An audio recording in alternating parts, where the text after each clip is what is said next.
Hello, everyone. I'm Mayo Moran. I'm the Provost of Trinity College, and it is my great pleasure to welcome you to the 13th conversation with the Chancellor. And these conversations, I think, are a great tribute to our Chancellor Bill Graham's lively interest in what's going on in the world and his keenness to bring those conversations here.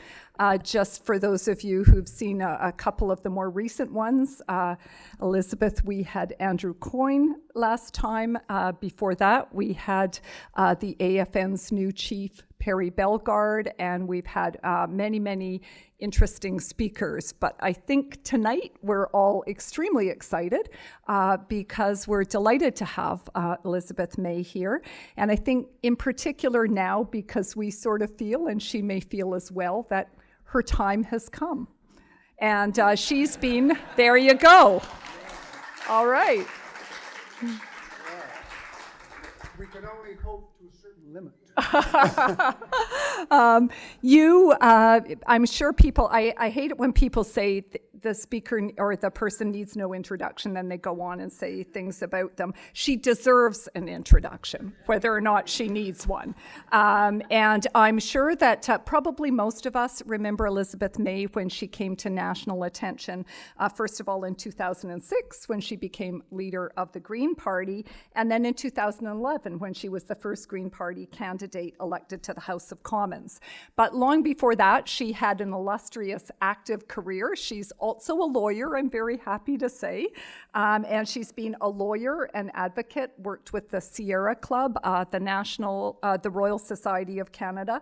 And I was like looking at people's awards, and she has some really great awards, like, of course, the Order of Canada, but she's got really cool awards like the Eco Hero Award from Harrowsmith magazine. And of course, a Best Orator in the House Award, Most Hardworking MP Award. And so some, as well as a whole number of very well-deserved honorary degrees and endowed chair and many other things.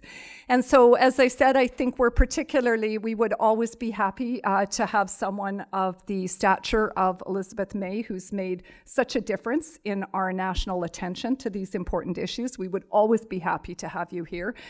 We've had a long tradition at Trinity College of paying attention to and being leaders in environmental issues, again, like you, I think, before they were part of public discussion.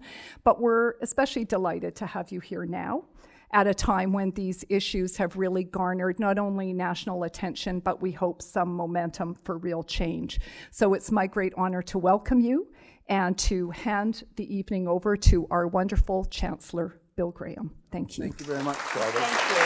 Thank you, Provost. Thank you very much, Provost. And Elizabeth, we won't remark that the Provost's shoes are leopard shoes. She also left out one of my favorites, third worst dressed woman award from Hill Times in my first session of Parliament, yes. Well, I'm sure this did not hurt your political career. Well, I don't know what did. Maybe that was it. No. I'm sure There's no second guessing it, you know? Saanich in the Islands is not exactly focused on the clothing side. Thank goodness. Well, that brings me to my first question. So, with all these awards, with an extraordinary career, and you're doing so many interesting things, so why did you choose politics? Well, there's a short and honest answer, and it's really not something anyone wants to hear, particularly now that I could just gloss over it and say the former Prime Minister. But if Stephen Harper had never become Prime Minister, I would never have left being Executive Director of the Sierra Club of Canada, except for the thing I wanted to do next, which was to be an ordained Anglican priest. Well, so I was in the process of studying theology at St. Paul University with the goal of figuring, I left Sierra Club as I'd been Executive Director for 17 years when I left. And as I said, I had put a lot of thought into what will I do next, and it wasn't politics, and it wasn't going back to practicing law. But I remember calling you, John Godfrey, when I decided I was going to become leader of the Green Party of Canada, and trying to explain that I thought that Stephen Harper was such a threat, and that I'd actually discerned that the NDP and the Conservatives were working together to try to destroy the Liberal Party, and that unless there was someone who was a party leader who was prepared to speak honestly about all issues all the time, they'd get away with it. So, and Joan said, that's. I remember you saying something like that. That's a very convoluted theory for how you think you're going to be able to help the country. But all right then. So, Well, there you are. that was it. Well, it's certainly a new twist on unintended consequences. I Well- wonder if Harper knew that. In fact, Well, no, I mean, Bill, I'm not a very partisan person, and in that I have a lot in common with most of my friends in the Global Green Party. The founder of the German Greens, Petra Kelly, used to refer to the Green Party as the anti-party party. And I'm very comfortable with that. I think democracy would be far better, and our democracy would be healthier if we'd never invented political parties, and if having invented them, we hadn't let them achieve any power over individual members of parliament, we'd be much better off.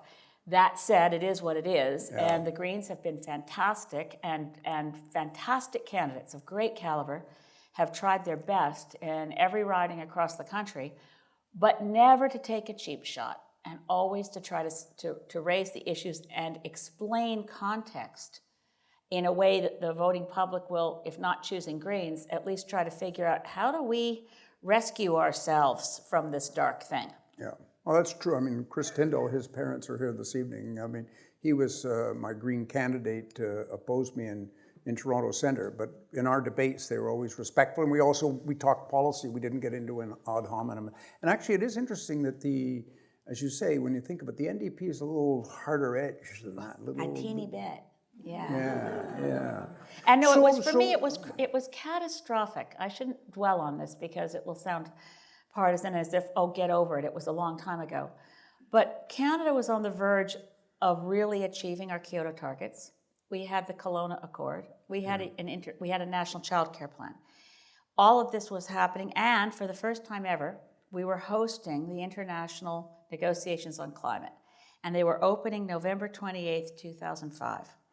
And when the government of Canada fell through what was not referred to at the time, but could have been referred to as the Socialist, Separatist, Conservative Coalition, but bringing down the government that day, on the opening day of the climate negotiations, imperiled the climate negotiations.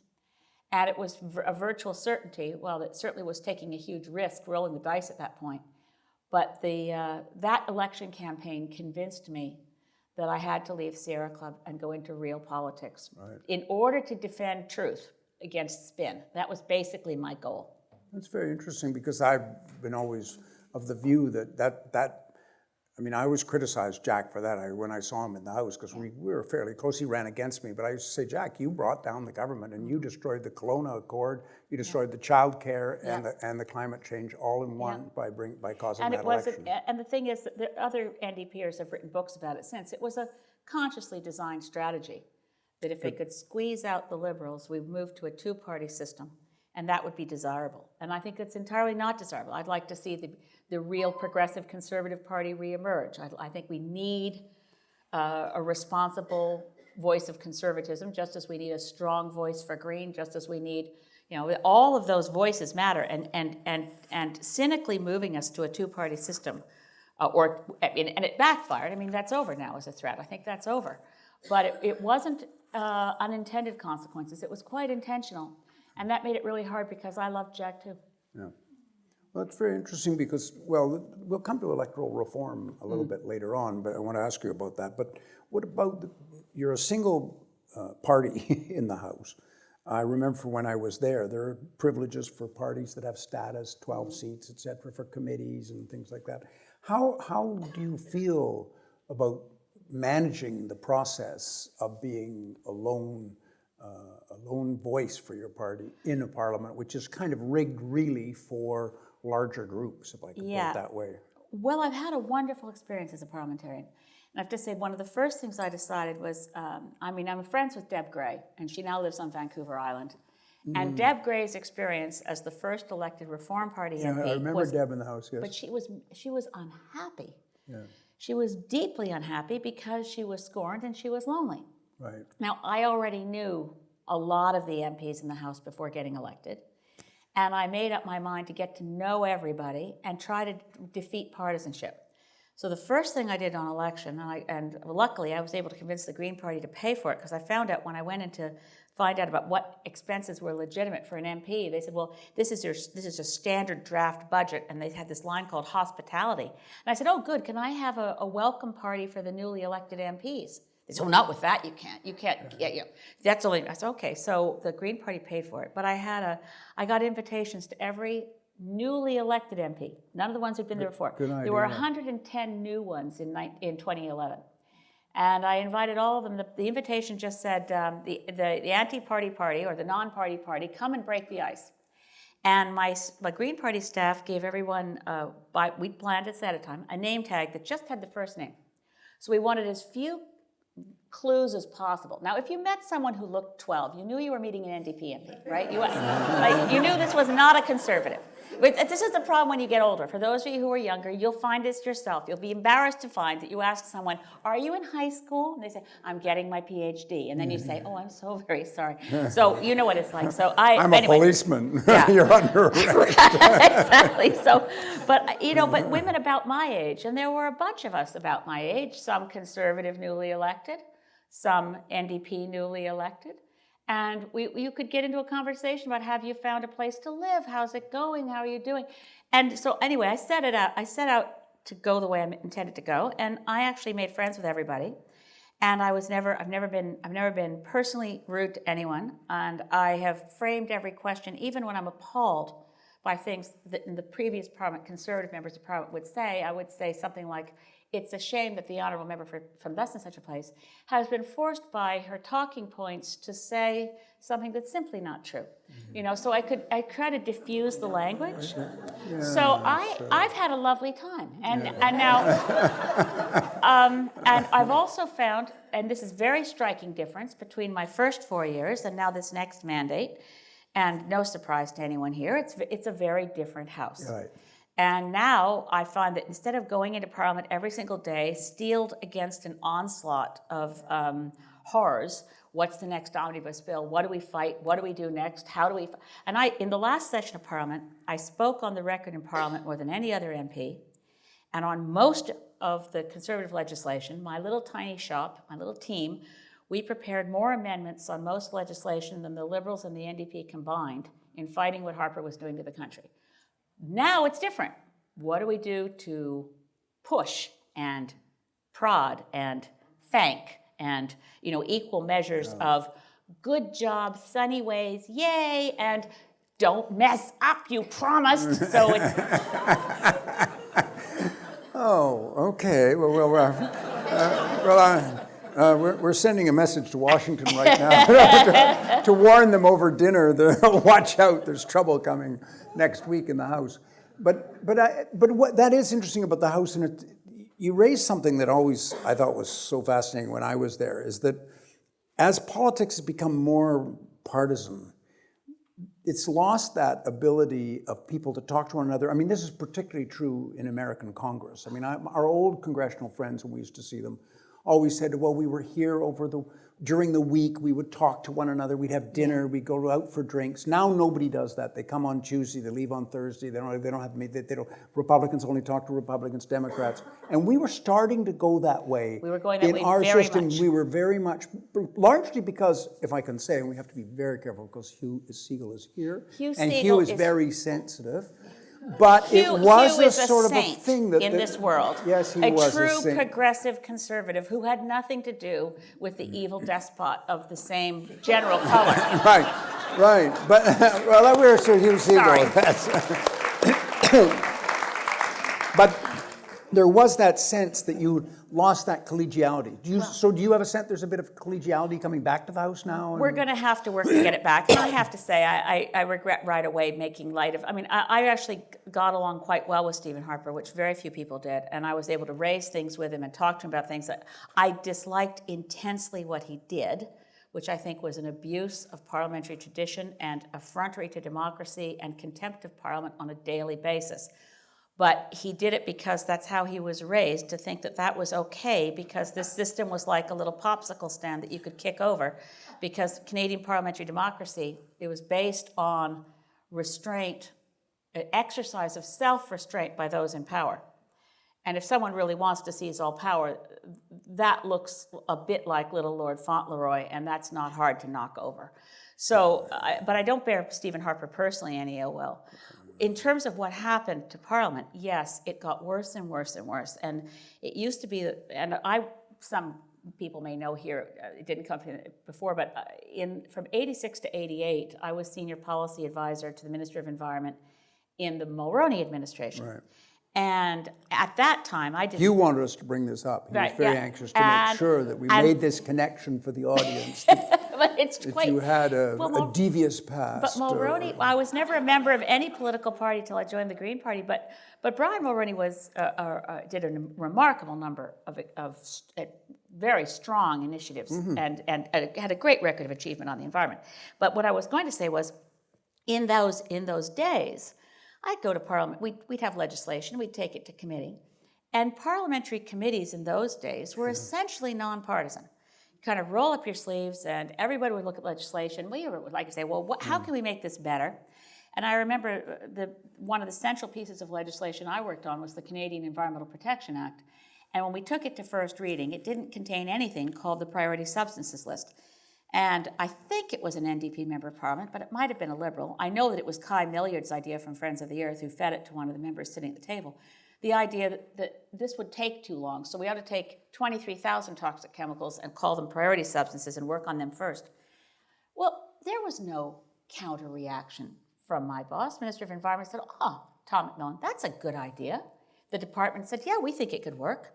We fundamentally rewrote the legislation based on opposition members' suggestions. It was a very healthy, collaborative process to develop the best possible legislation.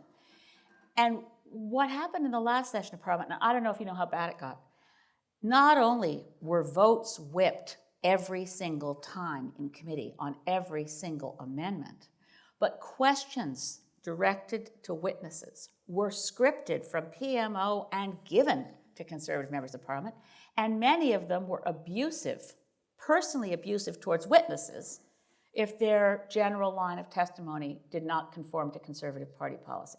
So you'd have an environmentalist and they'd say, so you say you're nonpartisan, really? I found this, you've been quoted saying this, and you've been quoted saying that. It began to look a lot like the Joseph R. McCarthy, have you now or at any time been a member of Greenpeace, right? It was really ugly. Bill, it got ugly. Now, how do we fix that now?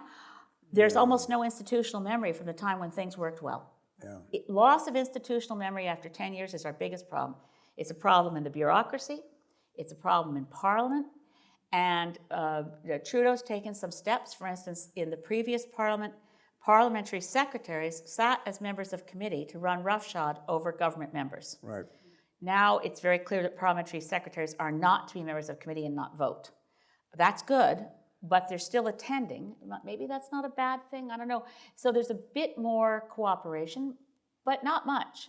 Well, that's interesting because that's a big concern I had. And actually, I offered to go down and talk about my experience as chairman of the Foreign Affairs Committee for 6 years was exactly that. It operated on an extremely consensual basis. And my argument always was that if a report had the support of all the parties on the committee, it was more effective for the government than all you've got a partisan report and just this and then what do you do with that report? It just reflects the debate that's going on. So I think that's a really important point. It's going to be very important for this government, and to some extent it is the government because that's how they set the rules, and they'll get the budgets and everything else that'll set the committee. I remember I don't know if you ever read McCullough's great biography of Adams, but Adams, when he was objecting to parliamentary, was in favor of the congressional system, said the problem with the parliamentary democracy is that a prime minister with a majority in the House is a virtual dictator. And that was written in 1787. So, today, if anything, it's more dramatic than that. So this will be a challenge, I think, for the government. So what other challenges do you see? I mean, there will be reframing Parliament, how it does its business. You mentioned the civil service. Do you feel that that's a serious issue? It's a big problem. Let me just back up a bit because I am leader of the Green Party, but I want to thank Justin Trudeau publicly for a few things that I don't think have gotten adequate media notice. One is, of course, appointing half the cabinet as women. I think gender parity across Canadian society is going to be advanced by this. This is very dangerous. Yeah, I think it's, what I I'm loved, threatened. yeah, what I loved was hearing male pundits for the first time ever beginning to worry whether the quality of those reaching cabinet would be diminished. I mean, how would you achieve, again, a cabinet with the likes of Vic Taves and Pierre Poilievre if you were bringing women in an equal number? So in any case, I'm so glad you're so nonpartisan. The other thing Justin Trudeau has done that I'm very grateful for, and it's the mandate letters. I think we haven't had anything like enough attention to the fact that for the first time in Canadian history, the letters of mandate to every minister have been made public. And what I see Justin Trudeau doing right now is dismantling the power of the Prime Minister's office that was essentially started under his father. It's a quite remarkable thing, and we're returning, if he's able to pull it off, the mandate letters make it clear he really wants his ministers to run their own portfolios and be responsible for their success or failure. So I think we're back to ministerial accountability. Mm-hmm. We'll see. It may fall apart, but right now I actually hear chairs of committee and some ministers saying to me, I'd really like a bit more direction. I'm not getting, we're told what to do. And I read, as I was reading the mandate letters to myself right after the election, I was thinking, wow, he really was ready. Like, oh, who knew?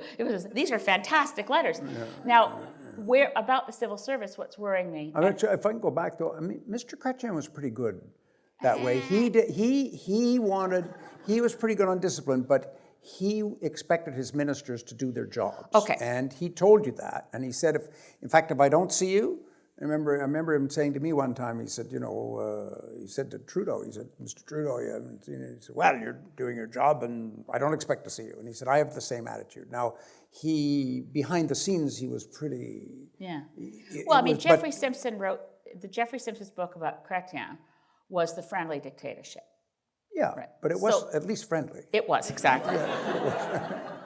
And one felt that the dictator was going in the right direction. Yeah, well, but like on Iraq, statement. You wanted that dictator on Iraq. Okay. You didn't want another one. Right. So, but what's happened now? These mandate letters, for instance, the one to Dominic LeBlanc. People haven't known about this. Does everyone know you can read every mandate letter to every minister? You can go like, well, the one to Dominic LeBlanc is great. It says no more omnibus bills, no more legitimate prorogations. Now we may need to take steps to protect that against a future prime minister who doesn't want to do it this way. Yeah. But that's all good. Yeah. Now, I'm a bit worried because one of the things every single mandate letter says, and I completely agree, I read it and thought, hallelujah, is that this government will respect the independent, nonpartisan federal civil service. Yes. That's the right thing to do. Right. However, after 10 years, the people who rose to the top are not necessarily the people whose advice you want ministers getting right now. So I have a concern. There's definitely, to put it most charitably, there's inertia in the system. And in other cases to say that I think it's hard to get a 180-degree turn in government policy when the people who delivered the policy under the previous government and bought into it are told to make that change, the very same people. So you've got people advising from, for instance, advising Ralph Goodale that C-51 wasn't so bad and we really need CSIS acting as a secret police. I find that disturbing. But it matters if you say you're going to take the advice of your nonpartisan independent civil service.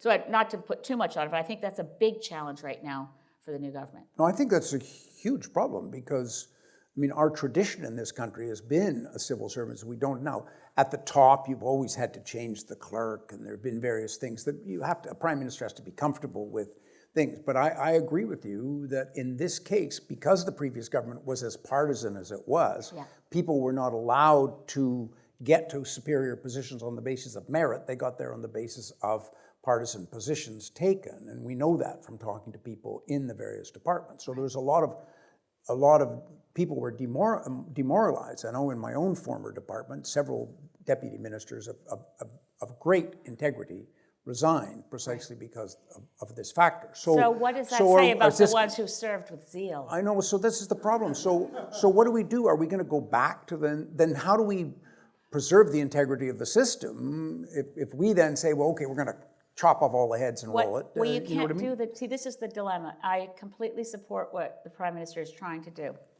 What it means is people are going to have to be patient. because it's up to the clerk of Privy Council to deal with this. There's been a direction set, there's been a speech from the throne, the deputies are supposed to follow those instructions, and to the extent that some are less than enthusiastic or even recalcitrant, that's not for the political side to go out and say off with their heads. It's up to the clerk of Privy Council, and that will take some time. Yeah. This transition period, and meanwhile we've got a national media that is just can't wait to be able to say, well, the honeymoon's over. They just can't wait. So the more that it takes patience to get the system to sort itself out and realign to new directives, the greater the risk. And that's even assuming good intentions of people who find their directions have changed. So press concentration is a problem. Yes. Concentration You, however, of ownership. I totally agree with that. I think it's incredible in Canada. Well, the last election, the editorial policy of 90% of the press in the country all supported the then government. It was insane. And all the writers were all saying this is crazy. And the Globe and Mail turned itself into a pretzel and looked absolutely ridiculous. It was one of the most ridiculous newspapers in the country with an editorial that said, we really hate this guy, he's despicable, but support him anyway because the guys that own us tell us to. I mean, it was, so this is a problem. You probably don't do Twitter, do you, Bill? Well, no, this is my problem. This is my next question. I came up with What about Twitter? How do we get around this with Twitter? See, the thing is, when I was, when the Globe and Mail, there were a whole bunch of corporate elite debates that came on the scene in this election. And my own view is that they were invented by Corey Tenake, Harper's chief of communications, in order to create enough confusion around debates that they could get the big ones canceled that Harper didn't want to be in. The national televised leaders debate on CTV, CBC, and Global was canceled without a murmur because there was the Globe and Mail and there was Monk and there was the ones that kept me out, which was everything except Maclean's of English language debates.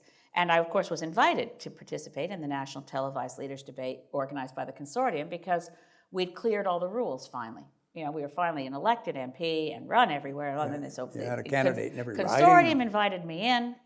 We've had candidates in every riding since 2006. But the consortium invited the Green Party in, at which point Harper said, I won't show up. And a few months later, and I think probably prearranged with Harper, well, who cares, so neither will I, so the whole debate gets canceled. But there's confusion about it. Imagine the anger if there hadn't been all these other bogus little debates everywhere. So anyway, my hashtag, which wasn't invented by me, but it was pretty fun for the Globe and Mail, since it was the three male leaders in the debates, was hashtag glib and male. M-A-L-E. So I still think of them as the hashtag glib and male. Well, I see you have a great deal of affection for our national press. I love the national press as an institution. I don't like corporate-controlled, centralized media without anyone talking about it. Tell me then, okay, good. This is and to think that, what was it, 40 years ago, Kent did his report that we talked about this? We just go around in circles. Yeah, Tom Kent, who was a friend of mine, believe it or not. Tom Kent was, how many of you and I are the only one in the room old enough to remember Tom Kent. How many of you remember Tom Kent? He was principal secretary to Lester B. Pearson. And he's the reason that I know that Lester B. Pearson's office, PMO, was described by Tom Kent as a handful of file clerks and stenographers. It was not a big empire. But Tom Kent I got to know because for whatever he'd done, he somehow ended up being assigned to be the head of the Cape Breton Development Corporation.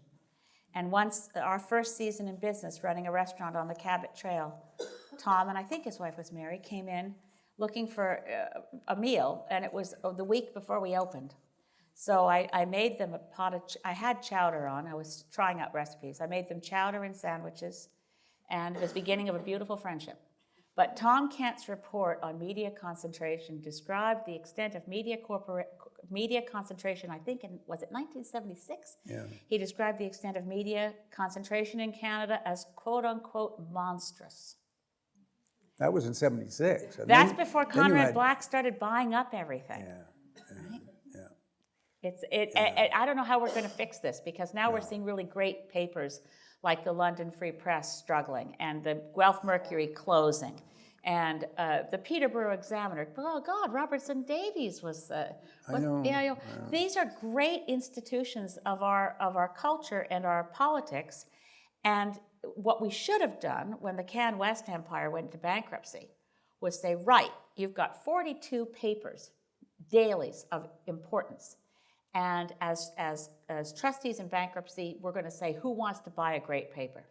Instead, the trustee in bankruptcy insisted that the papers could only be sold as a block. Right. We were the only party that spoke up at the time and tried to get media attention. We did press release on it. This block of papers should be broken up and people should be able to buy and save the Peterborough Examiner, the Kingston Whig Standard, the London Free Press. But they all went as a block to Post Media.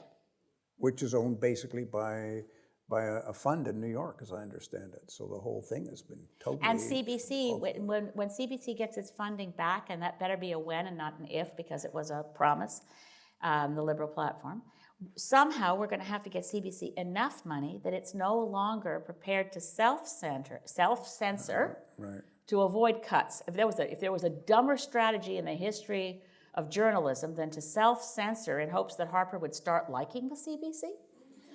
Oh, you didn't think those Peter Mansbridge Harper interviews were hard-hitting?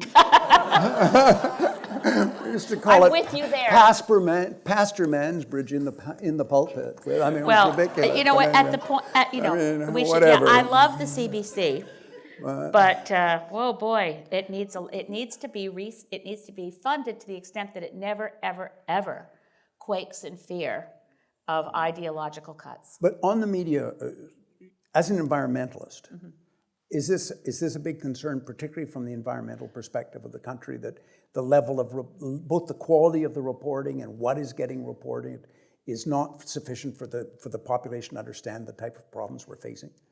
Yes. Yes. In 1992, at the time of the Rio Earth Summit, the Globe and Mail had a spectacular environmental specialist in Michael Keating. The Toronto Star had David Israelson. The CBC National had Eve Savory. I could keep going. We had people who knew the issue inside and out.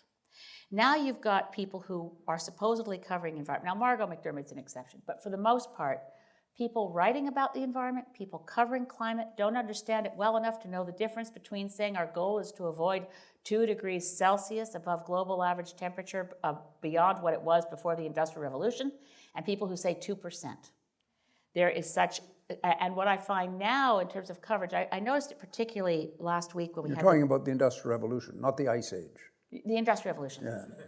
But when you're talking about issues that are complicated, Yeah. if the reporters covering, and for the last 10 years, I mean, Harper was masterful by muzzling the scientists, and there's been studies on this, telling Environment Canada scientists you can't talk to a reporter without permission of the PMO. There was a 70% decline in media coverage of climate. After, it was John Baird who was Environment Minister when that edict was sent out. And I remember distinctly, because I have a lot of friends at Environment Canada, the story came back to me that the Downsview office, where the Met office for Environment Canada is located, after this edict came out that no scientist could talk to the media without permission from the Environment Minister's office, there was a major blizzard heading for Toronto, and literally these guys in their office say, "Can we tell anyone? Are we allowed? Are we allowed to give a blizzard warning? Because we've now been told we can't talk to the media unless we've got permission." They actually checked with John Baird's office before doing the blizzard warning. I'm surprised they got permission. Yes. So that cut down environmental coverage, and I thought, the things that I thought would never work, when Harper did them, they worked.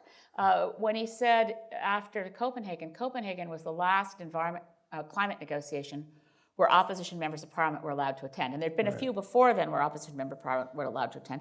Jim Prentice was environment minister in Copenhagen in 2009. He invited opposition members of parliament. Right. I wasn't in parliament then. But when they announced right after Copenhagen, no more environment, no more opposition critics, no more MPs. If you're not a conservative, you can't come. And I thought, well, that'll never work because they'll just keep going anyway. Because I was going. You don't need to be on the government delegation to get to a COP. Marty Tyndall was at all of them. We were there. We weren't on the government delegation. Right. Well, the other parties. That's the United Church. I know. The Liberals. Okay, so the Liberals, no offense, but the Liberals and the New Democrats stopped sending anyone to COPs. So the media stopped going to COPs. So any discussion about climate ended. So now that we have Trudeau trying to bring back climate discussion, we have, talk about loss of institutional memory. Most of the press corps doesn't understand what they're talking about. Right. They don't have the basic facts to comment. So in the absence of information, their default position is cynicism. Right. It's easier to say, well, that announcement didn't mean much, because understanding that it meant something would take work, and actually understanding the issue well enough to know that it meant something.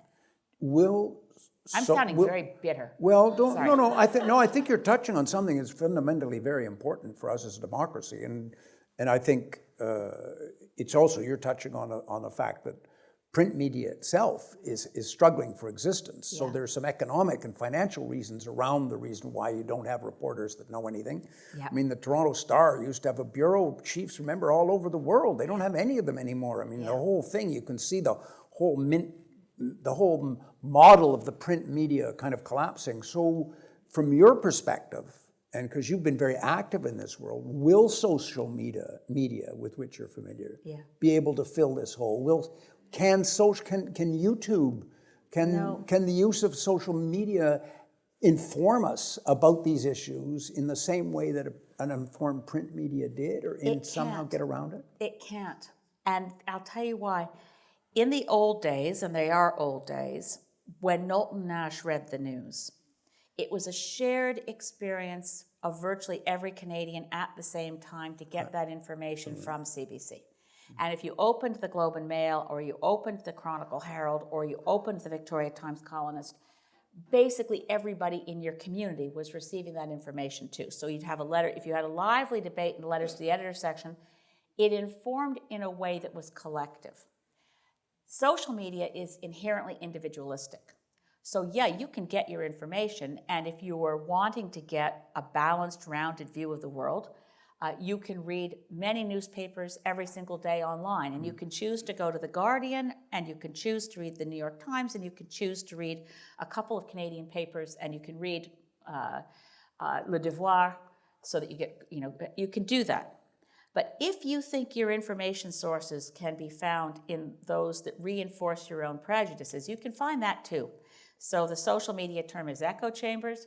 If you want to believe passionately that climate change was an invention of Al Gore and a scam to steal people's money, with no, it doesn't matter how much you talk, you can find that every single day with new sources of so-called information to confirm your and Fox News is doing it for you as well. Yeah, and so it's somehow or other, if we could bring back, now Nixon got rid of the requirement in the FCC in the US that news coverage had to be fair and balanced. That's what gave Fox their opening. If the CRTC could better regulate that there's Canadian, compared to Fox News, we're not there yet, and Ezra Levant's Sun Media did not work, and so we're not as prone to having a national network that gives out nonsense. But we're vulnerable. So that's why I think, I don't know the solutions here. I think we need to support a vigorous national press. It may be that supporting the CBC adequately, that they can actually report without fear or favor, that would be great. If we can figure out how to support our print journalism, we know what's happening. Print journalism is suffering because the readership is down, and advertising, you get more bang for the buck if you're running web-based, and there you can say, because the personal information is so vulnerable that you can actually target your ad to someone who's predisposed to want to know that you're looking for it. Right. So if I make the mistake of ever thinking, oh gee, I'm going someplace, I never go anywhere on vacation that involves flying, because I have a gargantuan carbon footprint from work. So I never fly anywhere on vacation. But if I end up in an interesting place because of work, like COP20 was in Peru. So I Googled all kinds of things I might be able to do near Lima. Ever since then, I get all kinds of advertising for trips that I might be likely to take. Am I going to go to Galapagos this year? Am I going to go to Machu Picchu? No, I went once because COP was there. But the computer knows. Somehow they know. And they come back at me with all these ads. So it's a rigged game, and it's hard for print media newspapers to compete. Yeah. Well, that's opened a lot of doors that maybe we better not go through here because I want to get to environment, and then we'll get. I completely forgot where we are. No, then we'll get. And No, I know you then here. we're going I'm to having get. a lovely time with Bill. I hope you are too. Then we're going to get to our audience. Okay. They'll ask all the tricky questions come from the students anyway. They're here to do that. I'm just here to kind of set the stage, as it were. But part of the stage is electoral reform. Now, clearly, that's in the interests of the Green Party. Presently, you got 4% of the popular vote. You get 1% of the seats, or whatever it is. A lot less than you don't get 1% of the seat. You get 0.2% of the seats, or whatever.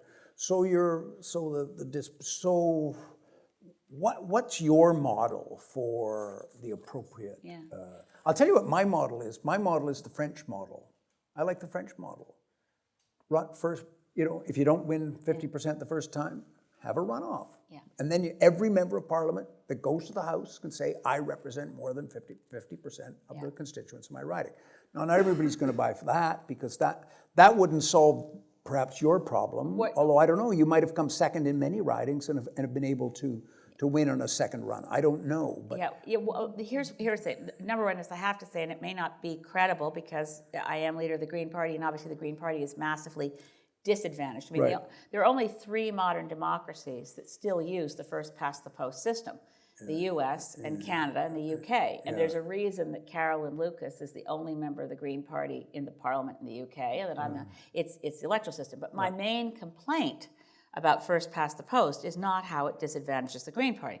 It's that it allows for a minority of the voters to elect a majority of the seats. And as we've already said, in the Westminster system, a prime minister can have total power. Right. So a majority government is dangerous, particularly when it's a false majority, in the words that Peter Russell has used. Yeah, we had 38% provided us with 10 years of the type of system you described. And right now the Liberals have a false majority. Yeah. So the question is, how do you make sure every vote... It's a sunnier majority. I'm not disagreeing with you there, but it is a false majority. So the first past the post system is dangerous in a democracy, and it also, I think it violates the Charter, because the principle of the Charter is every citizen is equal, and every citizen has a right to vote. And at least in principle, in the Charter, all members of Parliament, not the Charter, but our Constitution, all members of Parliament are equal because we all represent our constituents, and that's our job, and political parties aren't even mentioned in the Constitution.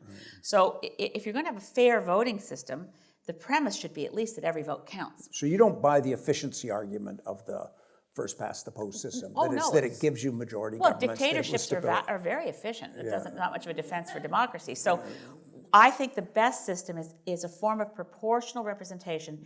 Almost any system of proportional representation other than pure PR would be fine. So now, the German system, the German system of mixed member proportional is great. It was adopted by New Zealand, and New Zealand is a Westminster parliamentary democracy, a Commonwealth country, a constitutional monarchy, just like us. And they like the change very much. As a matter of fact, they had another referendum recently to see, do you want to go back to first past the post, or do you want to stick with mixed member proportional? I'm pretty much agnostic between single transferable vote, mixed member proportional. Stéphane Dion is advocating a 3P system that he's invented. It's a hybrid: proportional, preferential, and personalized, I think it is. It's complicated. It's French.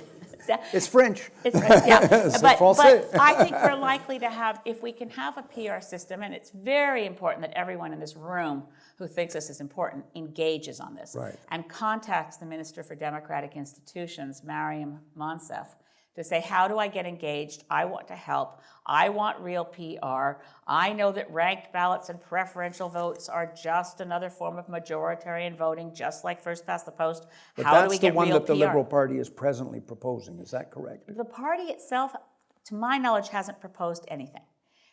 I know that on a personal basis, Justin Trudeau does not like proportional representation.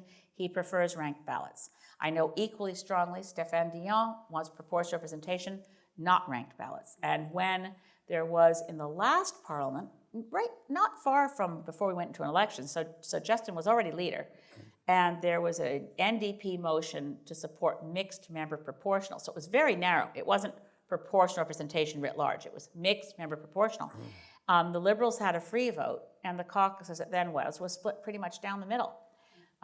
So I like to. Maybe you should explain to people here what mixed proportion is, and a lot of people would know the Okay. German system where you do both. Well, if I explain it in brief, let me just try to say, okay, so first past the post is, as you know, our system now, as soon as someone has more votes than the others, they've won. And in a multi-party system, as Canada has had since the early 1900s, you can have 35% of the vote and you've won your seat. Now, I used to have 10 candidates in Rosedale. I used to say at Toronto Centre, I can win it with 12% of the vote, which is crazy. Right, Theoretically. in theory, yeah. So that's, and then a wonderful group called Fair Vote Canada, and if this doesn't make sense, you want to look it up when you get home, just Google Fair Vote Canada. But they call those votes for every candidate other than the person who has won, they call those orphaned votes. So, and then when you look at the country overall, you can say, well, wait a minute, they only got 39% of the vote, but they've got the majority of the seats. So what mixed member proportional does is it respects something that I think is critical in a proportional representation system, is that every citizen feel, I know who my MP is. Right. I have someone I can go to when I've got a problem. Right. So that constituency connection is really important. In mixed member proportional, a whole series of MPs, maybe 338, just like this last election, would be elected just as we were now. Right. But there'd be another block of seats created to say, we're going to rebalance where we got perverse results. So the NDP didn't get as many seats as they really had in terms of the popular vote. The Liberals got a few more. So you just rebalance it. And that's why it's mixed members. Some members are there solely on behalf of their constituents. Right. Other members are there because they're on the list, on the party list. And the question is, it might not have to be a party list. It might just be, well, let's take all the people who came in second place for that party and rebalance it that way, because they ran, they did their best. Single transferable vote is different. It connects each member of parliament to constituents, but it takes a cluster of ridings. Mm-hmm. So you're a member, say you're a member of parliament from Toronto instead of Toronto Danforth or Davenport or Beaches. So you might have a cluster of 5 or 6 ridings together, and every voter would get to vote for, within that cluster, their top 5 or 6. And then as you go down the list, you'd say, okay, as soon as you have 15% or more in that cluster, you're an MP there. And that way you can choose. You can say, well, I really want to support the Greens in those seats. On the other hand, that MP over there the NDP, the Conservatives, Liberals, they've all been doing a good job. So I want to vote for the people I think have been doing the best job. Or I want to vote to help the party of my choice. Whatever it is, your votes are going to count. So that's single transferable vote. The benefit of a single transferable vote system is you don't have to enlarge the size of your parliament. I was at a session recently with Jean-Pierre Kingsley, who of course was our electoral commissioner for so long. He was saying, why don't we just do a hybrid where we'll say for the large rural remote ridings like the Yukon or Nunavut, leave them voting the way they are now. And then wherever we can cluster, we'll cluster. And that would have the effect of not needing to expand the size of parliament or making it terribly complicated to cluster where it's hard. Although people in Yukon would say, well, that's not fair. My vote's gone stranded for years, and I really want to have proportional representation. So I think it's a very interesting discussion, and you can imagine, I mean, there's given that every modern democracy other than Canada, the US, and the UK is using some form of PR, there are a lot of models from which we can choose. The only 2 that are completely, I think, off the table as far as anyone rational, and they're always what's thrown in your face when you favor PR, is Israel and Italy, where there's no connection to a local constituency. There's just vote for your party, and then we'll split it all up. Right. So I'd like to move the environment, but I just want to ask you 2 quick questions about this. We've seen that these changes rejected on 2 occasions by 2 different provinces on referenda, Ontario and British Columbia. What are the chances of getting an all-party consensus around a system before the end of this session? Is that likely? It depends. And do you think that a referendum is necessary to give it constitutional legitimacy? Oh, there's no need for a referendum to have constitutional legitimacy. And and constitutionally, the Constitution refers to the fact that the voting system is up to Parliament. And so and bear in mind that the Liberal platform, which I'm sure you're remotely familiar with this party, their color's red and They're generally a nice bunch. My ties. A big tent and all that. So the platform said 2015 will be the last election under first past the post. Right. And what I was really impressed by was, so does the speech from the throne. Right. Say 2015 will be the last election held under first past the post. The risk is that the Liberals, having larger numbers, will just pass ranked balloting, which will definitely preference the Liberal Party. Yeah. The hope is that there'll really be a fair effort to figure out what's best for Canada with some principled decision-making, such as how do we make sure every vote counts? How do we make this fair?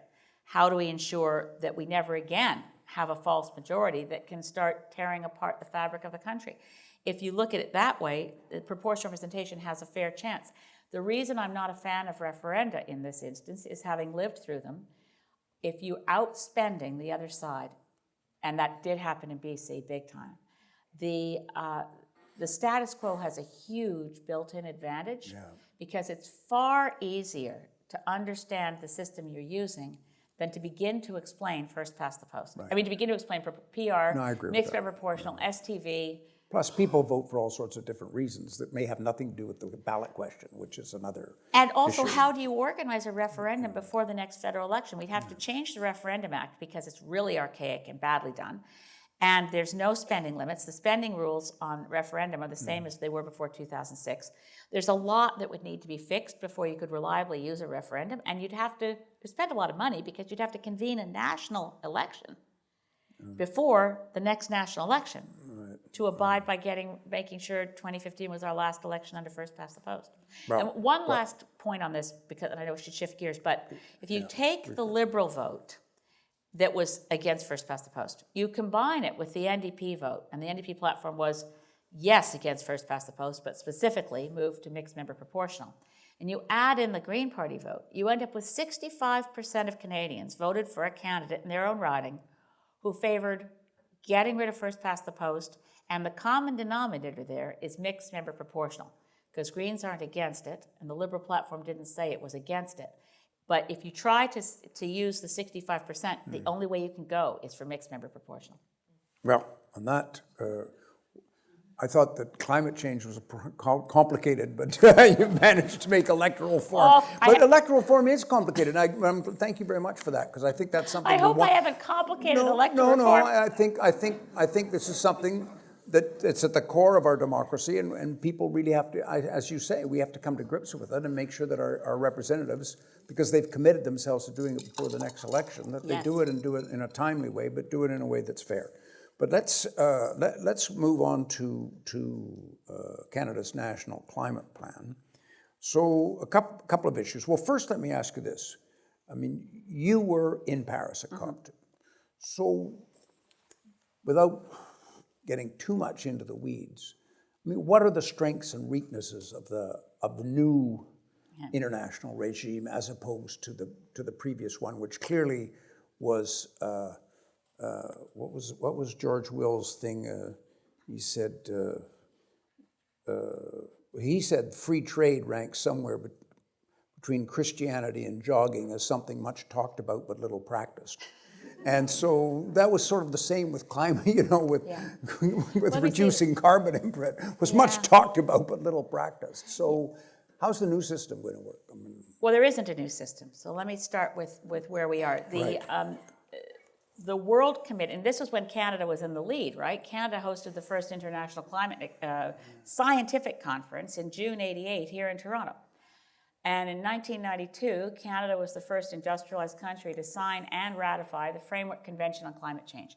We are still negotiating within the 1992 United Nations Framework Convention on Climate Change.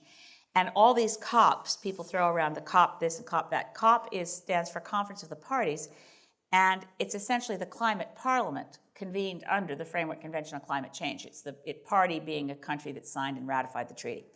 So we're still in the same regime. We're under the Framework Convention on Climate Change, which means every single country on Earth, including the United States, is still committed to it, committed to reducing greenhouse gases to avoid levels that would be considered dangerous. And dangerous is the convention term.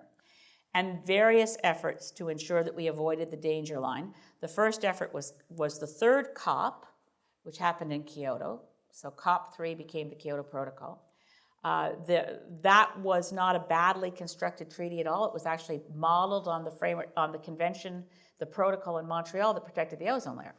But I won't go in it. So, and most of the countries that ratified Kyoto lived up to its terms.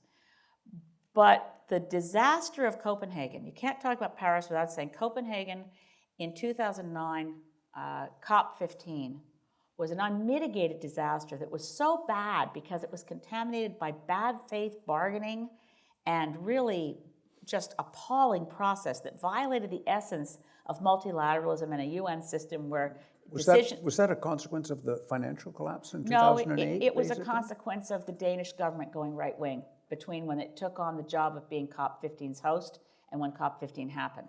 So the Prime Minister of Denmark was not speaking to his Environment Minister. They had two separate teams working on the COP. They were daggers drawn, and halfway through the conference, the Prime Minister insisted on displacing the Environment Minister and taking the chair, and then he treated the delegations with contempt and went behind closed doors and tried to write his own version of the treaty. And then the delegates said, but we negotiated till midnight last night. Where's the treaty we were negotiating? And he said, well, this is the one we're talking about now. And they So said, the host government has that much power over the it? host government plays a huge role. Matter of fact, I'm convinced that if the 2009 COP had been in Paris with the same president that we had at COP21, if COP15 had been with Laurent Fabius in Paris, not in Copenhagen with Prime Minister Rasmussen. I mean, and then there were other problems. There was Barack Obama's first term, and because the negotiations were going off the rails, Barack Obama thought he could show up like a gunslinger in a scene from High Noon and say, meet me out back, we're going to go fix this thing. And it was a disaster. So Copenhagen was such a disaster that it actually put at risk the notion that multilateralism in the UN system could handle climate. Absolutely. So Paris, I mean, what rescued Copenhagen was first the following year's COP, which was in Mexico, where their Foreign Affairs Minister, Patricia Espinosa, rescued the process. And I won't So go there's through. an annual COP. There's an annual COP. And there have been good cops and bad cops. The last good cop. This is the first time a Mexican's been called a good cop. Yes, Patricia Espinosa. So anyway, sorry, I won't go through all of them, just to say that Paris, and back to our media, did they understand this to explain to Canadians what we're doing? There's been a COP every year, COP21. Yeah. The draft language of the Paris Agreement came from the last 4 years of negotiating sessions, and I've been the only MP going to all of them. I often wondered why. You're the institutional member. That's it. It's not good news that it's me, but it is. So that's why we've got you here. Yeah. So anyway, what happened in Paris is, and it needs to be understood that had it failed, there was no second chance after that. Recovering after Copenhagen enough to have 195 countries gather and believe you could come up with a consensus decision. Now, what the Paris Agreement does, we agreed to two things in Paris. One is to be a legally binding treaty. It's misunderstood quite often as not. It's a legally binding treaty. It obliges all governments to work to avoid global average temperature increase more than 1.5 degrees Celsius, more than it was before the Industrial Revolution, and definitely no more than 2. So 1.5 is try to, but if we want to avoid high-level risks of catastrophic impacts, we better stick to 1.5. And it also commits countries to financing, to adaptation work, to cooperation, all kinds of mechanisms. We also agreed to something called the COP decision. And the biggest difference between the COP decision and the Paris Agreement is that the Paris Agreement really doesn't start kicking into gear till 55 countries have signed, equivalent to 55% of global emissions, and nothing really starts happening till 2020, whereas the COP decision is right away. So if you're looking for pre-2020 action, it's the COP decision.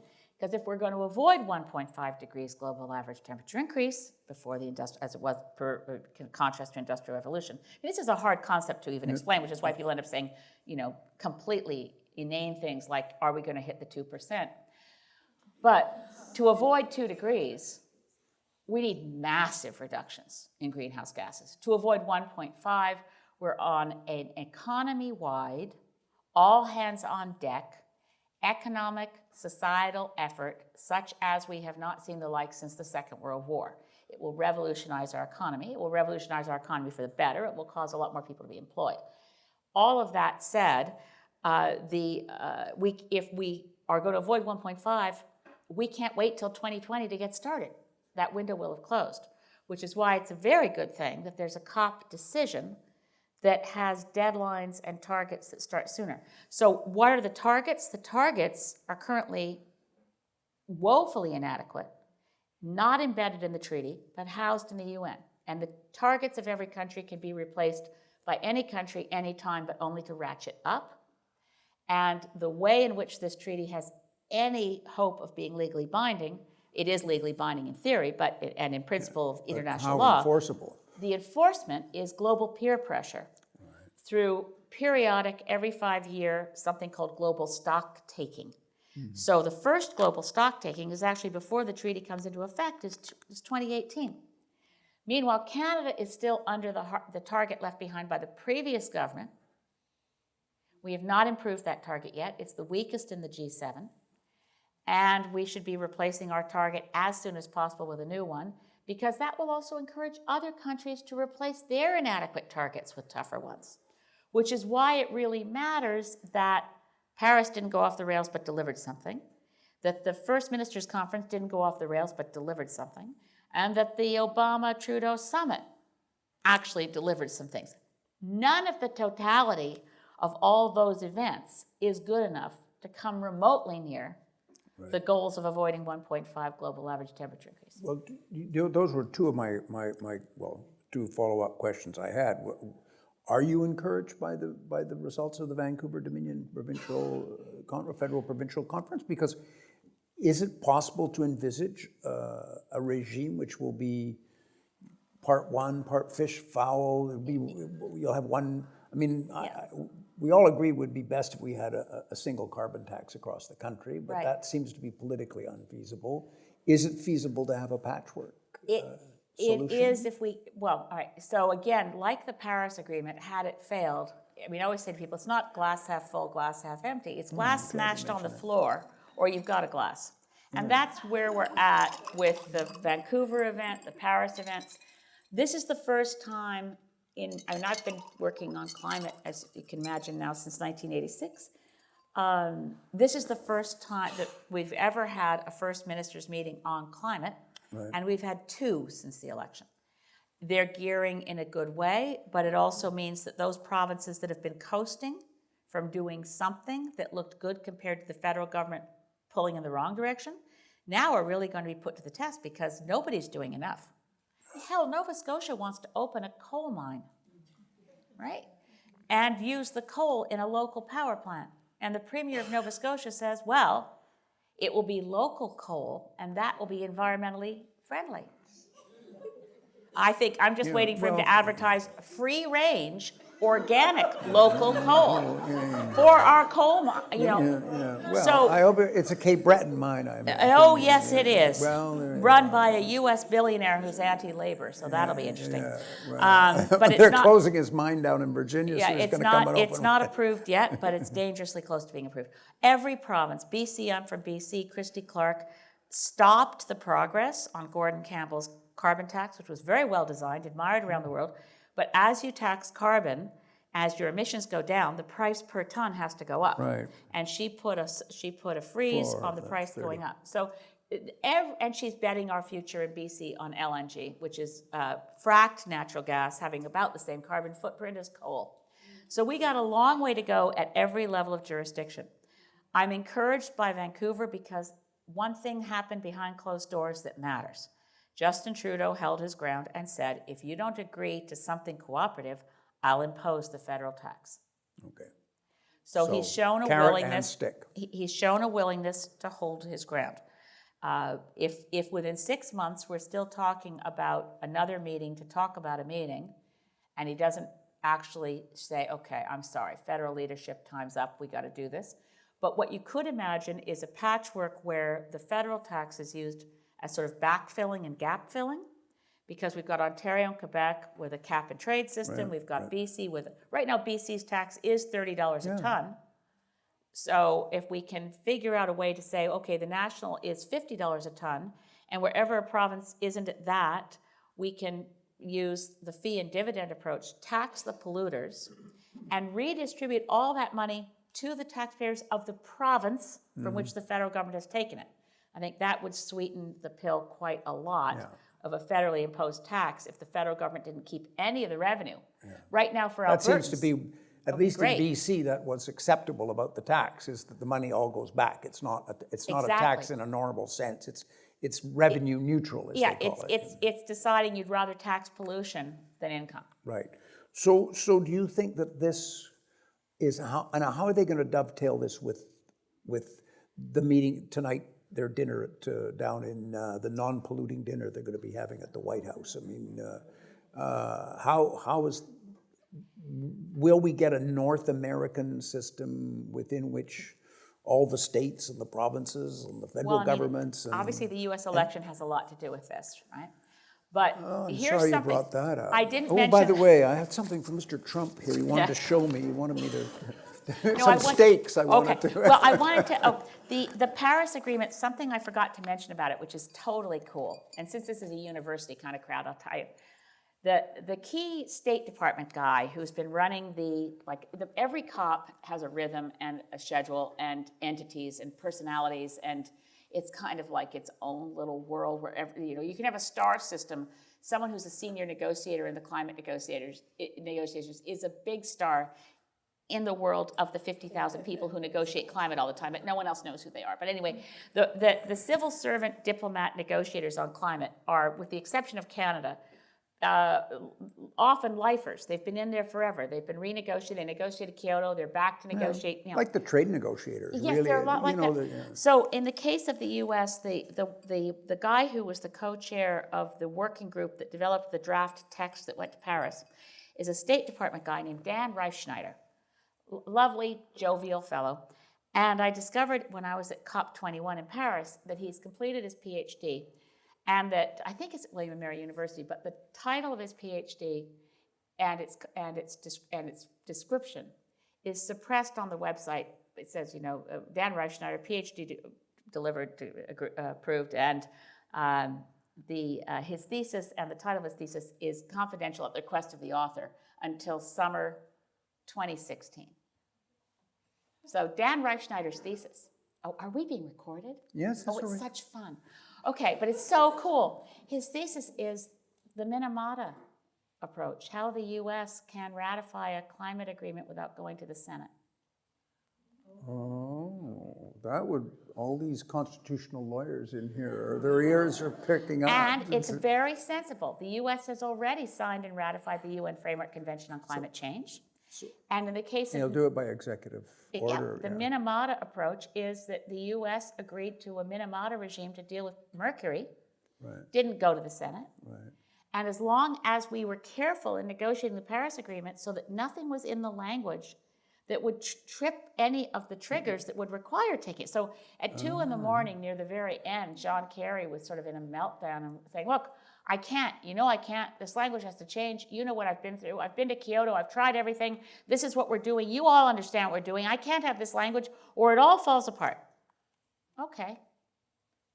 This was a very interesting negotiation. So Barack Obama can sign and accede legally to the Paris Agreement, and he will before he leaves the White House. And that's something that people haven't quite figured out yet. Dan Reifschneider's thesis. Certainly not Mr. Mitchell. Well, I don't know. I mean, I think Senator Mitchell knows about it. I mean, it is now understood in the New York Times and places you read about, yes, the U.S. can sign it and accede to this because it was carefully negotiated not to impose on the U.S. any laws they don't already have, any spending requirements they don't already have. It was very careful. And there's nothing in the treaty then that will require, in other words, a new treaty. So it doesn't require 2/3 of the Senate to ratify. And it was deliberately constructed around that idea. Exactly. To accommodate the American problem. Yes. So how did it accommodate the Chinese? But The Chinese have been, that's another actually, problem. the Chinese have been far more helpful than people know. They were not a problem in Copenhagen. I mentioned Danish Prime Minister Rasmussen. He allegedly just forgot to invite the Chinese government to the private session he had after the dinner with the Queen when everybody had arrived. He invited all the important countries, but forgot China. Yes, well, On that note, I think we'll open it up to the audience to ask questions. Too many because war stories from too many cops. I I'm can sorry. tell, and I don't want to monopolize. Now we're getting going on all this. So there's so many questions I could ask you, but it's time for us to open it to our audience. So come on now, students, get your electoral reform hats on, get your climate change hats on, and yeah. Do we use a microphone for? There's Yes, one we up do. there, and it's coming down It's front. coming down, Julia. We've got. And I should say before the microphone gets to her, I don't like using things without attribution. The analogy that what we need is an effort not unlike or exactly like what we had in the Second World War is John Godfrey's analogy, and he used it to help us get Kyoto ratified back in 2003. Well, and then when he was minister, yes. And he actually managed to bully the cabinet into believing it, that he knew what he was talking about. He does. He generally does. Yes. So my question is in relation to the recent First Minister's meeting on kind of the climate action plan. I've been trying to work out all the details of what came out of that amidst midterms and papers and stuff, but what I've been really interested in is kind of where does the money go is always what I'm interested in. I think that kind of finance for renewable energy is one of the most important pieces of the puzzle. So today I was looking at the low carbon economic trust. I forget if that's the exact wording, but basically kind of there's going to be funding for a certain number of projects across Canada, and it's a certain amount of money. I think $2 billion is the eventual target. My concern is, just saying, okay, we're giving this much money to clean energy is not the same as having a strategy that is covering the risk and setting up a framework so that once the government has given its money, we have an industry that private capital is willing to invest in that can be scaled up. So I'm wondering, in your opinion, as far as you know, do you think that we're getting anywhere near an actual strategy that's going to take us to the next level where we can actually displace fossil fuels with renewables? Or at this point, is it still just saying, okay, we're funding some projects, la la la, it's really nice? Well, okay, so at this point, I have to say, we haven't really talked about the science of climate change as to why it matters. And I'm assuming you guys are well educated and you understand that when we talk about catastrophic levels of climate change, we're talking about catastrophic at the extent that we're not talking about an environmental issue at all. We're talking about a survival issue. We're talking about whether human civilization can cope with what happens if we go above 2 degrees, for instance, which means we could lose the Greenland ice. Well, the probability of losing the Greenland ice sheet goes up. Anything above 1.5 becomes dangerous. And that's 7 to 8 meter sea level rise, just to give one example among many of why it's really important we get this right. I think those are driving things really hard. I think we've got, in Kathleen Wynne, we have someone who gets this. In Philip Couillard, we have someone who gets this. I'm looking at the first time since I was in Tom McMillan's office in the 80s, an alignment where, because I've always been someone who sees that individual people make a difference, going back to the difference between a Rasmussen and a Laurent Fabius. Right. The difference between... The Mark McMillan theory of history. Tom McMillan, as Minister of Environment, was in a friendly competition with Jim Bradley, who was the Ontario Minister of Environment, and Clifford Lincoln, who was the Quebec Minister of Environment. They were trying to outdo each other, and not to mention Mosa Hoda out in BC, trying to outdo each other for who was greener in small g greenways. I think Canada is going in that direction. And I also think that the market and investment is moving in that direction. So the last 2 years have been, globally, the first time, year on year, when global capital invested more money in renewables than in fossil fuels. The price of solar has dropped dramatically. So that if you're looking in the developing world at the cost of a new electricity system, you're looking at coal versus solar, your lifetime costs, solar is cheaper than coal. These are monumental shifts. Now, our biggest problems in Canada in getting off, this is why I thought of Ontario right away. Ontario's led the way by shutting down coal-fired power plants. This really matters.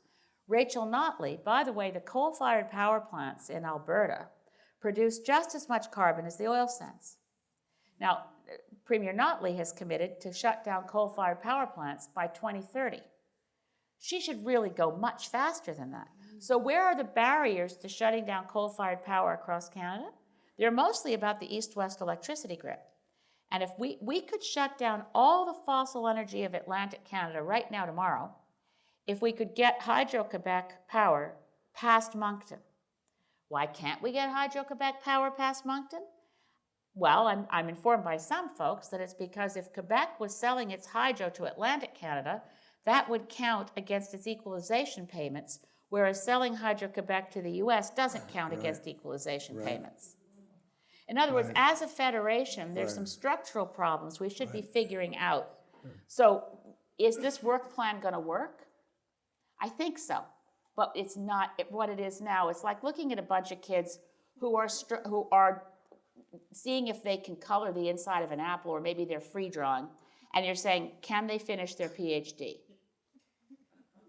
I'm sure they will. Well, But we have a time problem. that's a very Thank you. encouraging answer. So who's got another uplifting question? I meant to sound positive. Sorry?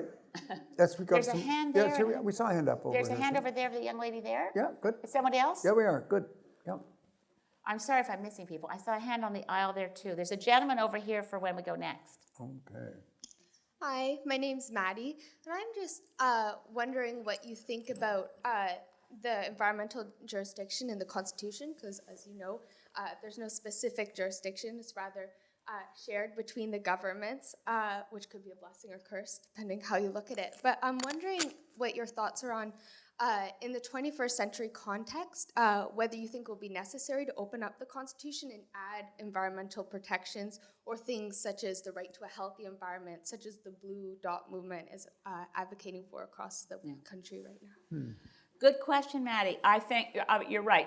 My favorite example for people who've never thought about it is under the heads of power. The federal government is responsible for fish. The province is responsible for water. So, in terms of inland waters. And so it's obviously, it's mixed jurisdiction. In terms of issues of national importance, it's going to be federal. In terms of issues like, back to a carbon tax, we could have a uniform tax across Canada or a uniform carbon price across Canada, but you sure need the federal government to do border adjustments, because you don't want imports of products that have come from jurisdictions that didn't have a carbon price, creating an unfair competition. I believe that we should have a right to a healthy environment.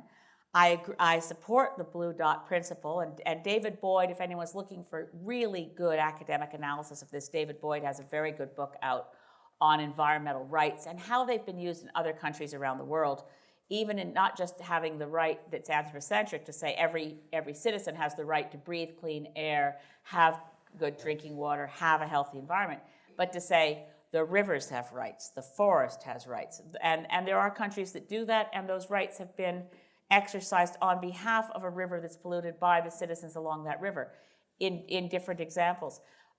Opening up our Constitution to add anything is, as we know, very difficult. So I don't think it is necessary to solve the climate crisis to open our Constitution. It would be necessary to open our Constitution to enshrine a charter right to a healthy environment, but you can pass, as Ontario has done, an Ontario Environmental Bill of Rights, and those can also become enforceable. Oh, good. So there's a question over here. We've got a mic over here, Julia, far end. This is a very, very busy time for you. Yeah.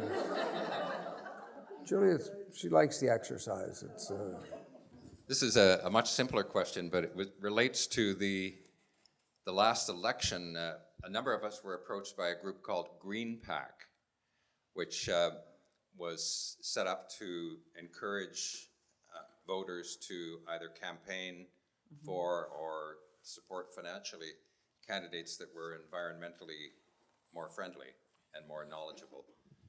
People like Kirsty Duncan and that type of person.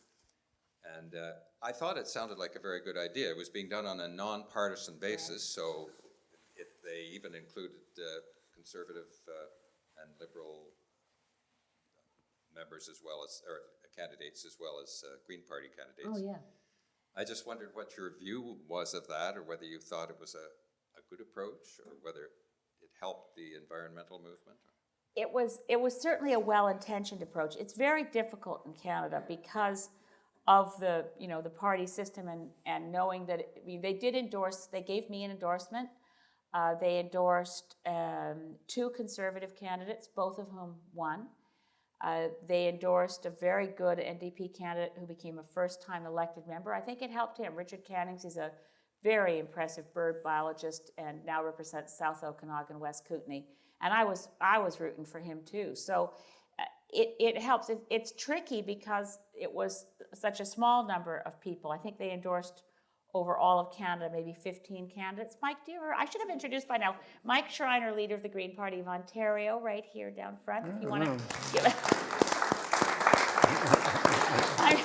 Because I'm struggling to remember. It was 18. It was 18 out of 338, and then they went to great efforts to do it. So I wouldn't. I mean, obviously, having been endorsed by them, but they also, they endorsed Gord Miller in Guelph, and I sure wish he'd won. And Bruce Heyer in Thunder Bay Superior North, who was my colleague and still deputy leader of the Green Party. It was tough because how well did people understand that these endorsements meant anything? And they did. I think some people were angry with them for endorsing any Conservatives at all, knowing. Could I just mention one thing? Yeah. I forgot to mention that they did indicate that these were candidates who had a good chance of winning. Yeah.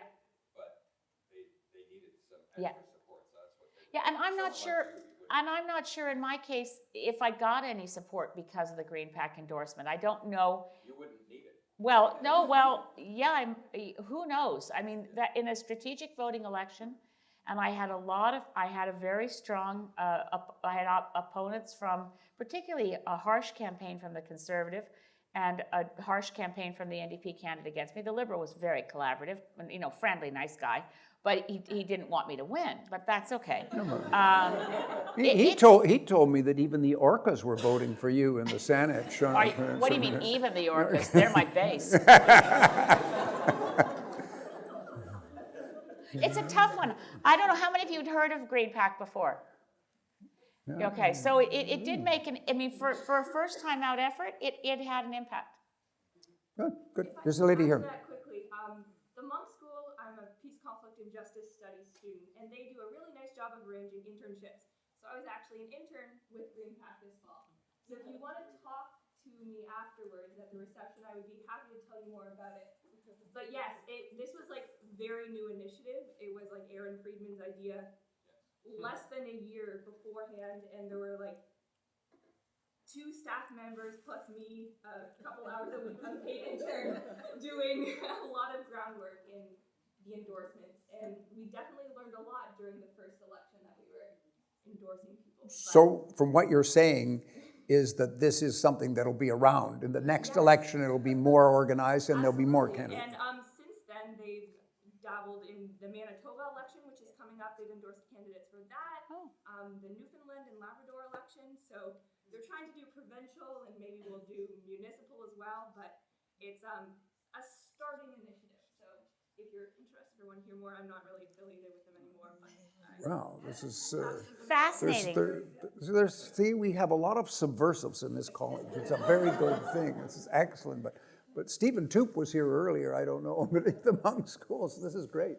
So tell me, we've got some time for more questions. There's a hand There's up somebody here at the back over here. that just happens to go back and forth all the way across the way, Julia. Yeah, sorry, Julia. There's a lady You over can there. try it. Your voice carried well.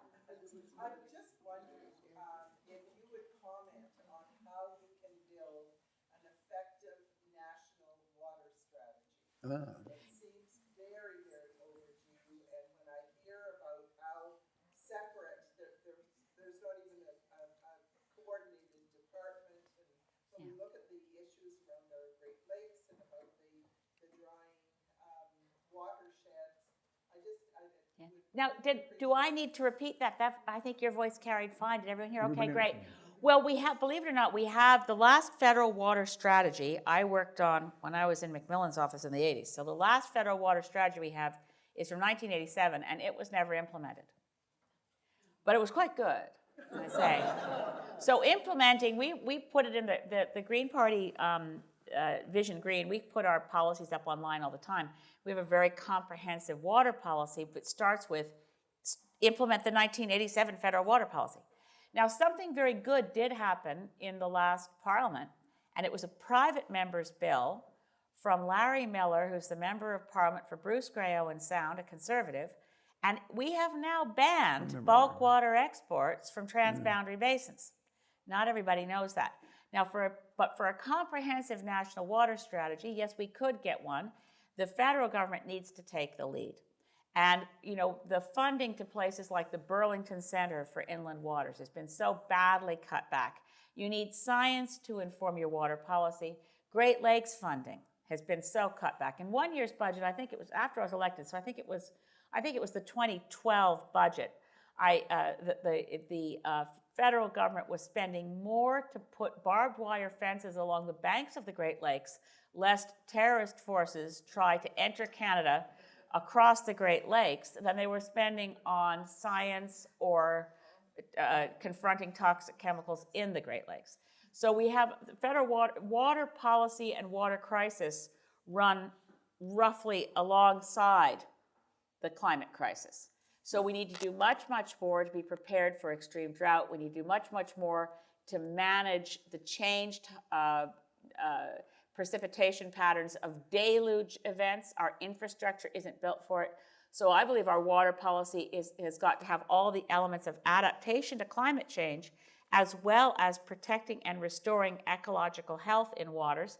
We've got a giant disaster happening in Lake Winnipeg. Nobody knows how to clean up Lake Winnipeg. The eutrophication is intense. And it's largely been fueled by the Manitoba, the crow rate change has destroyed Lake Winnipeg. And here's how it happened. They got rid of the crow rate, so it was harder for farmers to ship their grain. So they decided to keep the grain in Manitoba and put it in factory hog barns.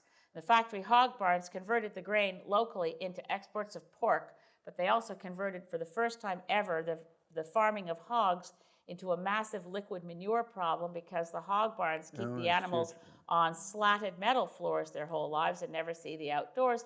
And that became a massive source of nutrient loading of toxic nutrients to Lake Winnipeg that are driving eutrophication and killer algae. A problem in this province as well. When they thought about the crow rate, they never thought about toxic algae. No, there's so many unintended consequences. It's just But difficult. we can do it. I think you're right. And I think Environment Canada has to take the lead. So right to Catherine McKenna. So tell me, but given the fact that water is so much a cross-border issue, Yes. And when you think of British Columbia, the Columbia River, when you think of the Great Lakes, et cetera, and one of the craziest debates I ever had with Colin Powell was over the dam in The Garrison diversion? No, it was the one that involved Manitoba and I guess North Dakota on the other. The one I quit over, the Rafferty Alameda dams, where the permits were given illegally. That one. Insane. I mean, and his trying to deal with Congress on it was just like a nightmare. But leaving that aside, do you think that the International Joint Commission, is this an adequate mechanism in order to manage at least that dimension of this, because that's a big dimension of this problem. It is, and for the last 10 years, for a while, Canada's seat on the IJC, I think, was left vacant for more than 2 years. Yeah, but the IJC is within. This is great news when we talk about water policy. Since 1909, we've had the Boundary Waters Treaty, and it set up the International Joint Commission. And anytime we have an international boundary waters issue with the U.S., we have a legal framework. We know exactly what to do, and the only thing that can go wrong is if you have a federal government on either side of the border that says we don't care. But the mechanism, if you care and you want to sort it out, you've got a good, solid treaty framework. Unless I've missed something, the Boundary Waters Treaty remains very good. Yeah, I agree with you about that. It's got a framework, but as you say, it has to be.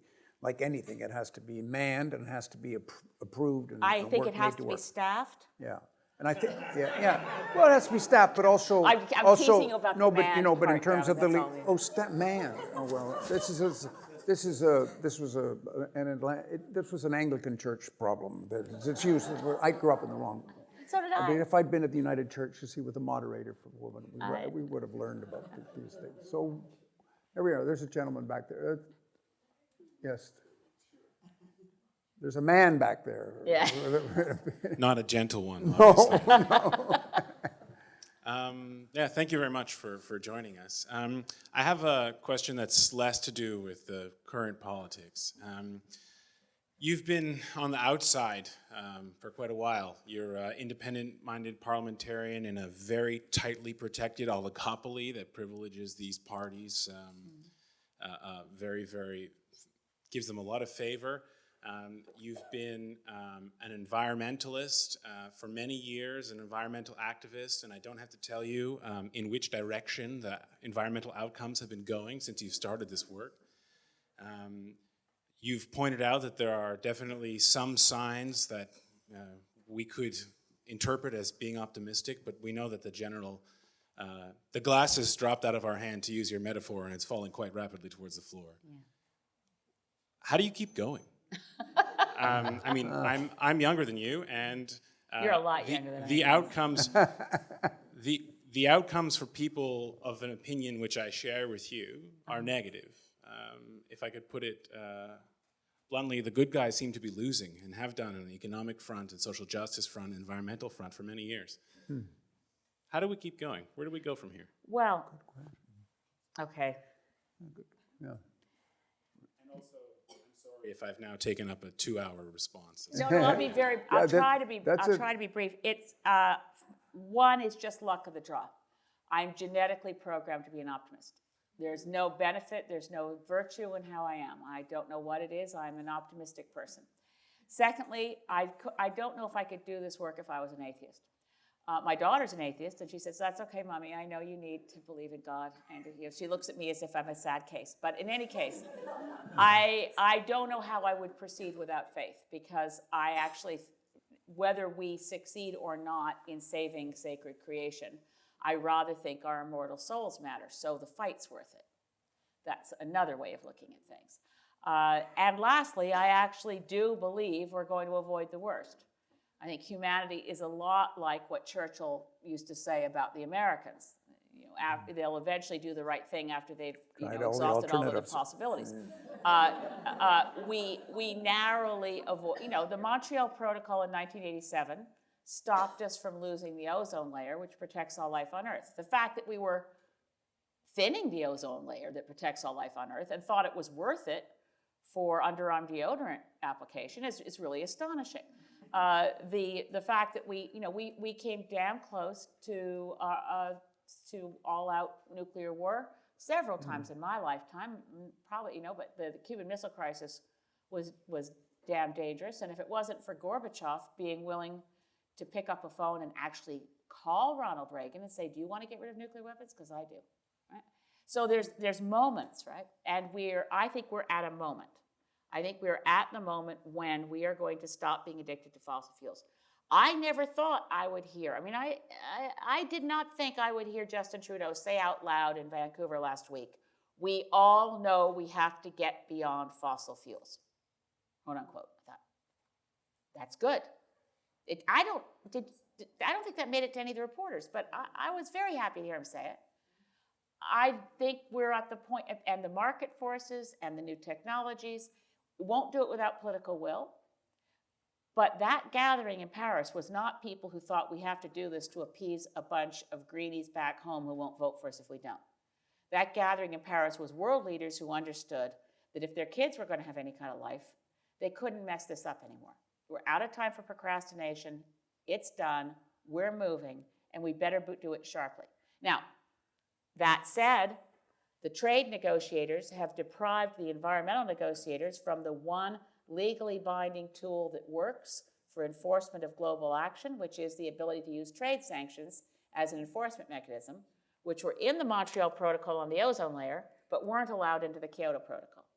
And treaties like the CETA and the TPP threaten our ability to do environmental treaties. Having the Indian solar industry lose a case to the WTO the week after Paris is a really bad sign. So I think as we move on the climate front, we're just inches from having to bite that big bullet and say globally to governments, to Chrystia Freeland, who is a wonderful and smart person, guess what? You cannot be negotiating trade deals that undermine our climate success, because one is survival and one is actually corporate rule and no longer trade. But there's some big questions. So anyway, how do I keep going? I'm delusional. Well, I think, Elizabeth, on that note, I would say, And in the next if we had, election, I will form majority government. No, I don't think. Even I don't think that. if we had in this country the good fortune to have 335 members of parliament as delusional as you, we would be a very fortunate country. And thank you for joining us tonight. Thank you. That's terribly sweet of you.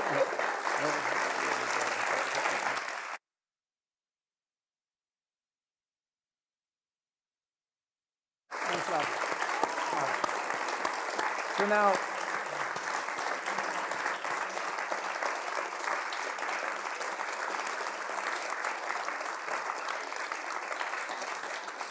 So now, everybody, we don't have to leave. Next door in the buttery, we have some refreshments. And I know Elizabeth's been good enough. She'll stay for a while and talk to people. You can ask her those questions you didn't want to ask, but that was a great finale question to bring out of somebody the fact that we're operating with such enthusiasm and faith. And It's for wonderful. those of you who are actually willing to admit you're, as I am, an out-of-the-closet Christian, God bless you. And for those of you who are atheists, please forgive me. For the rest of you, as they say on TV, you've been such a lovely audience. But if you can't stay for the reception, I just want you to know I've really appreciated you all being here. And this has been a very nice evening for me, too. Thank you very much. Thank you. Okay.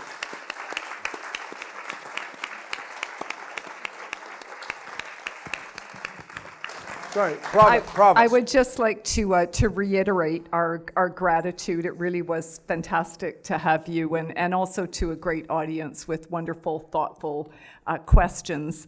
We do have a reception in the buttery, and one other thing I wanted to mention is that I mentioned this was the 13th conversation with the Chancellor. The 14th will be next month in April 5th, and it'll be a little bit different because this time, the Chancellor is going to be the one who is being grilled and cross-examined, and he will be grilled and cross-examined, I'm very happy to say, by me.